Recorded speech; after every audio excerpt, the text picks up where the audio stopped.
burns on receiving a sprig of heather in blossom. No more these simple flowers belong to Scottish maid and lover.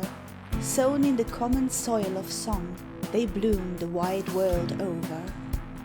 In smiles and tears, in sun and showers, the minstrel and the heather, the deathless singer and the flowers he sang of, live together.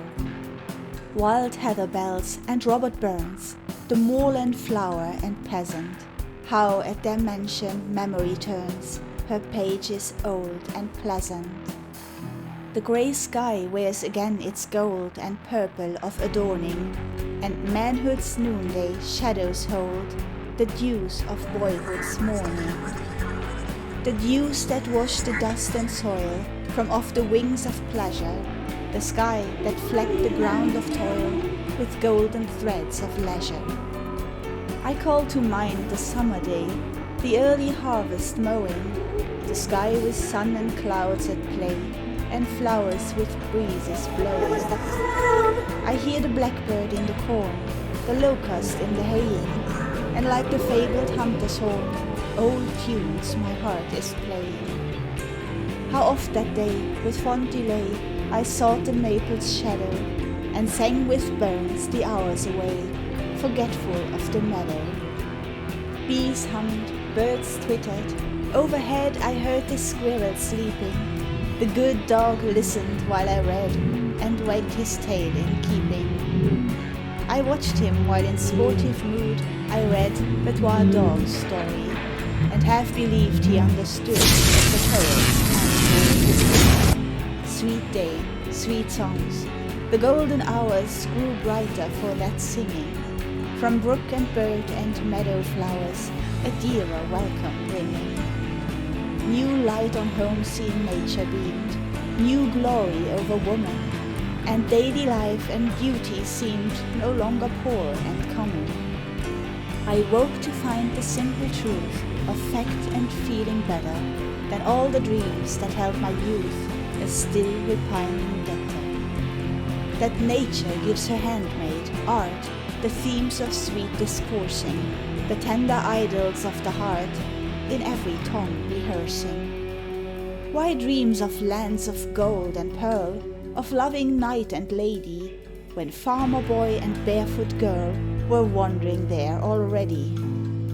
I saw through all familiar things the romance underlying, the joys and griefs that plume the wings of fancy skyward flying. I saw the same blithe day return, the same sweet fall of even, that rose on wooded craggy burn, and sank on crystal Devon. I matched with Scotland's heathery hills the sweet briar and the clover, with air and dune my native rills their wood hymns chanting over.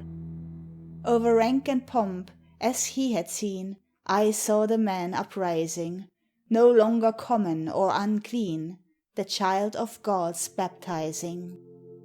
With clearer eyes I saw the worth of life among the lowly, the Bible at his cotter's hearth had made my own more holy.